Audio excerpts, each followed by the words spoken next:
Assalamualaikum warahmatullahi wabarakatuh. Kami dari kelompok 12 mata kuliah ekonometrika ingin memaparkan materi model regresi dengan data time series. Dengan anggota kelompok yang pertama 1 Eka Ila Komariah dengan NIM 1264022020093. Yang kedua Muhammad Ainu Zain dengan NIM 1264022020123. Yang ketiga Nurhayina Maltufah dengan NIM 1264022020138. Yang keempat Binti Sinawatul Malika dengan NIM 1240212932224. Mengenai permodelan regresi dengan data time series. Analisis regresi merupakan salah satu teknik analisis data dalam statistika yang seringkali digunakan untuk mengkaji hubungan antara beberapa variabel dan meramal suatu variabel. Istilah regresi pertama kali ditemukan oleh Sir Francis Galton atau antropolog dan ahli meteorologi terkenal dari Inggris. Dalam makalahnya yaitu Regression Towards Mediocrity and Hereditary Stature. 3 jenis data dan 2 macam model regresi dan 2 metode estimasi. Yang pertama, 3 jenis data yang sering digunakan dalam analisis regresi yaitu cross section, kedua time series atau yang akan kita bahas nanti, dan yang ketiga yaitu data panel. 2 macam model regresi yaitu sederhana dan berganda multiple linear regression model atau regresi klasik. Metode untuk mengestimasi parameter dari kedua model di atas adalah yang pertama metode kuadrat terkecil atau ordinary least square atau OLS. Yang kedua metode kemungkinan maksimum atau maksimum likelihood estimation atau MLE. Data time series gambarannya yaitu data time series atau nurun waktu adalah kumpulan dari data observasi berbentuk waktu. Metode time series merupakan metode peramalan yang menggunakan analisis pola hubungan antara variabel estimasi dan variabel waktu. Data time series adalah data yang harus menurut urutan waktu baik harian, mingguan, bulanan hingga tahunan. Manfaat data time series yaitu menganalisis data time series membantu mempelajari data masa lampau sehingga dapat mempelajari faktor-faktor penyebab perubahan untuk pertimbangan perencanaan di masa yang akan datang. Artinya, data time series berguna membantu dalam perencanaan atau forecasting, di mana peramalan atau forecasting dengan data time series ini perlu memperhatikan tipe atau pola data. Pola data time series. Secara umum ada 4 macam pola data time series. Yang pertama yaitu horizontal, merupakan kejadian yang tidak terduga dan bersifat acak, tetapi kemunculannya dapat mempengaruhi fluktuasi data time series. Yang kedua yaitu tren, merupakan kecenderungan arah data dalam jangka panjang dapat berubah kenaikan maupun penurunan. Yang ketiga yaitu musiman yang akan kita praktekkan nanti dengan SPSS di akhir presentasi, yaitu merupakan fluktuasi dari data yang terjadi secara periodik dalam kurun waktu 1 tahun, seperti triwulan, kuartalan, bulanan, mingguan, atau harian. Yang keempat yaitu siklis, merupakan fluktuasi dari data untuk waktu yang lebih dari 1 tahun. Model time series. Untuk model time series, ekonometrik bisa berbentuk dalam berbagai model, diantaranya yaitu AR, yang kedua MA, yang ketiga ARMA, dan yang keempat ARIMA. Jika data time series atau stasioner, maka dapat membuat model peramalan dengan berbagai cara. Yang pertama bisa AR, yang kedua bisa MA, dan yang ketiga bisa ARIMA. Stasioneritas berarti bahwa tidak terjadinya pertumbuhan dan penurunan data. Model regresi data time series ini memiliki karakteristik khusus yang dirancang untuk menangkap sikap dinamisnya. Kita bisa menganalisis dengan melihat bagaimana nilai lag dari variabel dependen atau variabel penjelasan sebagai regressor, atau juga mempertimbangkan lag dalam residual yang dapat digunakan untuk memodelkan hubungan dinamis. Kita juga bisa menggunakan model autoregresif atau AR dalam melakukan peramalan. Namun ada asumsi penting yang tidak ada dalam regresi cross-seksional, yaitu variabel-variabel dalam model harus memiliki properti yang disebut stasionaritas. Selanjutnya akan disampaikan oleh teman saya. Lanjutannya, stationaritas time series yaitu suatu data dapat dikatakan stasioner apabila pola data tersebut berada pada keseimbangan di sekitar nilai rata-rata yang konstan dan variansi di sekitar rata-rata tersebut konstan selama waktu tertentu. Dikatakan stasioner apabila tidak ada unsur tren dalam data dan tidak ada unsur musiman atau rata-rata dalam variannya tetap seperti gambar berikut. Nah, data non-stasioner apabila terdapat unsur tren dalam data yaitu mengalami kenaikan dan penurunan seiring bertambahnya periode waktu. Pada data non-stasioner yang memiliki tren akan memiliki nilai autocorrelation function atau ACF yang signifikan pada leg-leg awal, kemudian mengecil secara bertahap seperti pada gambar berikut. Model-model regresi dengan data time series tadi ada 4, yaitu AR atau autoregressive, MA atau moving average, 3 ARMA atau autoregressive and moving average, 4 ARIMA atau autoregressive integrated moving average. Yang pertama yaitu model autoregresif atau AR adalah model regresi time series yang menghubungkan nilai pengamatan aktual dengan nilai pengamatan sebelumnya. Konsep dasar model ini yaitu meregresikan pengamatan aktual dengan nilai pengamatan sebelumnya untuk melakukan peramalan nilai ke depan. Secara matematis dapat dituliskan sebagai berikut. Nah, keterangannya juga sebagai berikut. Kemudian yang kedua ada model moving average atau MA, berbeda dengan model autoregresif atau AR yang menggunakan pengamatan masa lalu atau past value sebagai variabel bebas dalam regresi. Pada model moving average atau MA digunakan nilai error dalam model regresi.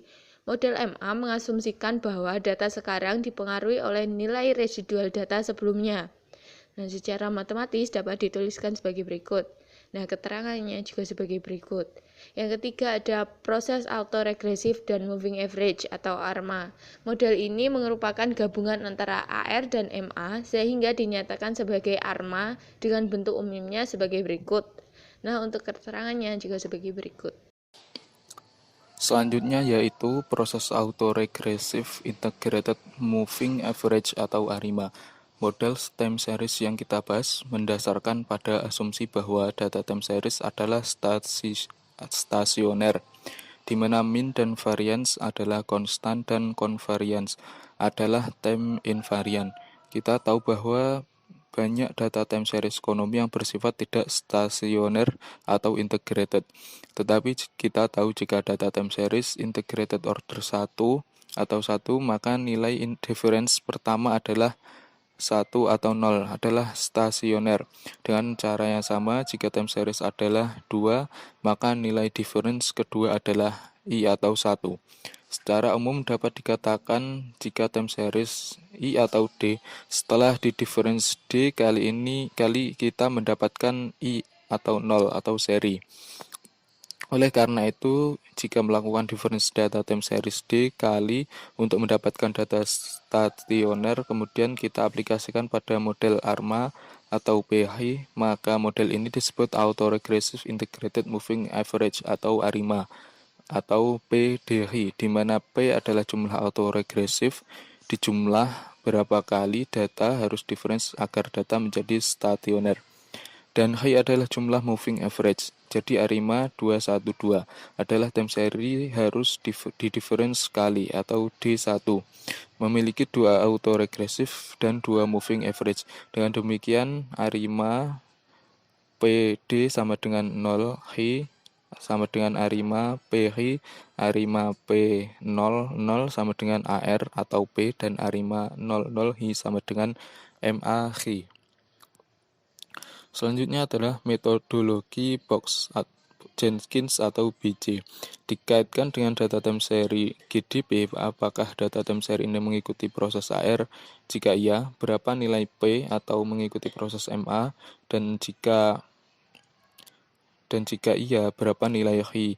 Atau mengikuti proses ARMA? Jika iya, berapa nilai P dan H? Atau mengikuti proses ARIMA, di mana kita harus tahu nilai P, D, H. Untuk menjawab pertanyaan ini dapat dilakukan dengan metode Box-Jenkins. Metode ini terdiri dari 4 langkah. Yang pertama identifikasi, dan yang kedua estimasi, ketiga diagnostic checking, dan 4 yang terakhir melakukan peramalan. Yang pertama identifikasi, yaitu menentukan nilai yang tepat P, D, H dengan cara mengamati korelogram. Yang kedua estimasi, setelah menentukan nilai P dan H yang sesuai, langkah berikutnya adalah mengestimasi parameter adap regresif dan moving average yang dimasukkan dalam model. Diagnostik yang ketiga yaitu diagnostic checking. Setelah memilih model ARIMA dan menguji apakah model ARIMA yang telah dipilih fit atau cocok atau sesuai, karena mungkin ada model ARIMA lainnya yang lebih fit dengan data yang ada, jadi model ARIMA Box-Jenkins lebih condong pada seni daripada sains. Keahlian diperlukan dalam memilih model ARIMA yang tepat. Salah satu cara menguji model yang terpilih adalah dengan melihat nilai residual yang diestimasi dari model adalah white noise. Jika jawabannya ya, maka kita menerima model fit, tetapi jika jawabannya tidak, kita harus memulai lagi dari awal. Jadi metodologi BJ merupakan proses iterasi. Yang terakhir atau yang nomor 4, melakukan peramalan. Salah satu alasan penting popularitas model ARIMA adalah keberhasilannya di dalam peramalan. Pada banyak kasus, peramalan yang didapati dari metode ARIMA lebih reliable atau handal daripada peramalan yang didapat dari model ekonometrik tradisional, khususnya untuk peramalan jangka pendek. Untuk menjelaskan lebih lanjut 4 langkah ini, kita aplikasikan pada data time seri GDP. Untuk menentukan model regresi data time series, yang pertama kita siapkan datanya. Ini kami menggunakan data time series tentang indeks harga saham gabungan dan juga inflasi per bulan dari tahun 2019 hingga 2021 yang kami peroleh dari website BPS. Yang pertama, kita input data ini ke program SPSS. Kita copy, kemudian kita masukkan ke sini. Pastikan melalui data view, paste, kemudian variabel view. Name kita ubah Y. Oke. Untuk labelnya Y-nya tadi IHSG dan Y-nya inflasi. Oke, seperti ini.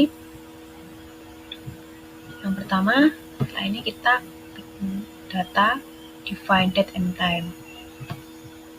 Kita pilih karena tadi ini ada per bulan dari tahun juga, kita pilih years and month. Year-nya kita 2019 karena dimulai 2019 dan dimulai bulan 1 juga. Klik OK. Sudah muncul seperti ini.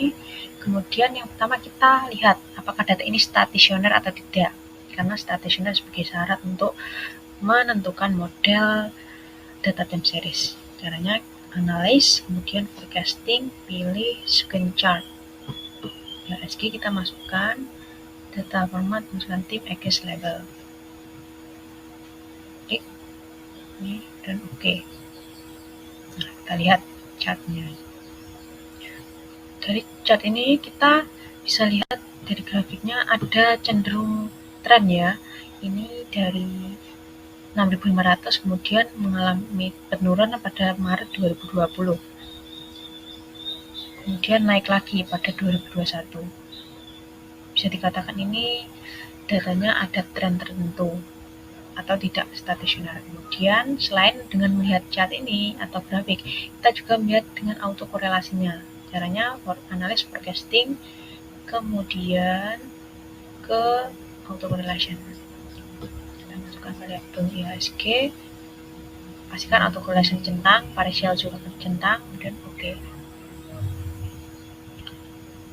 Kita lihat ke, nah ini ACF atau autocorrelation function. Nah ini terlihat sekali bahwa ada tren dari sini, dari tinggi kemudian ada penurunan melewati garis 0, kemudian seperti ini untuk ACF-nya.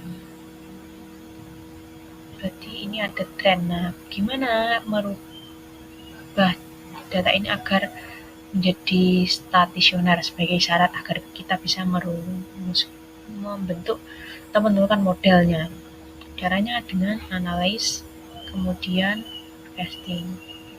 Kita melakukan diferensiasi atau pembedaan. Nah, kalau tadi sama, tinggal kita klik difference 1, klik OK. Kita lihat kembali grafiknya. Nah, sudah cukup berbeda daripada yang tadi. Ini cukup stasioner di garis 0 seperti ini. Kita lihat kembali autokorelasinya juga, analis sama kayak tadi, forecasting, kemudian autocorrelation, dan diferensinya masukkan. Kita klik oke. Kita lihat ACF-nya kembali. Nah, ini untuk IHSG sudah cukup stasioner atau berada di sekitar garis 0. Nah, ini kita lihat yang paling tinggi ada di lag number ke-6 dan yang paling rendah di lag ke-5. Nah, kalau sudah datanya stasioner seperti ini, kemudian kita baru menentukan modelnya RIMA. Kita lakukan forecasting, kemudian create traditional model. Sini ada metode, kita ganti ke ARIMA. Ini masukkan ke sini dependent variable dengan kriteria autoregresifnya. Nah, karena ini yang tertinggi tadi lag 6, kita isi ke 6. Dan diferensiasi karena untuk menstasionerkan datanya tadi, kita differentiation 1, ini kita rubah 1. Dan kita klik continue. Lalu pada statistik, kita centang R2, min, residual, ini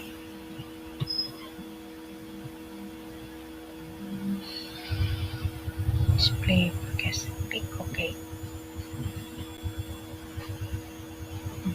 Belum selesai, kita analis.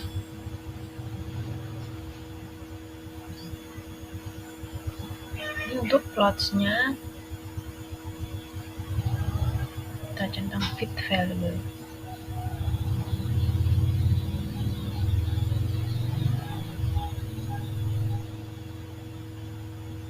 Dan klik OK. Nice. Outlier, save. Nah, ini kita centang semua untuk melakukan nilai prediksi LCL, UCL, dan N residual. Dan untuk option, nah ini kita karena sudah mengetahui tren dari 2019 hingga 2021, kemudian kita akan melakukan peramalan di tahun yang datanya belum di tahun setelahnya. Ini 2022, karena ini bulan 11, kita coba bulan 11. Dan kita klik OK.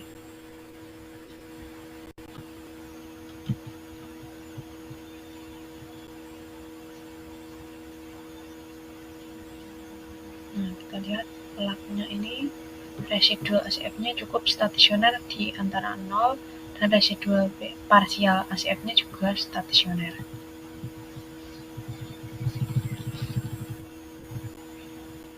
Nah, ini untuk residualnya di tahun Januari hingga Oktober 2022 cenderung stasioner di antara 7.000 sampai 6.000. Baik, itu tadi materi dari kelompok kami. Apabila ada kurang lebihnya, mohon maaf. Wassalamualaikum warahmatullahi wabarakatuh.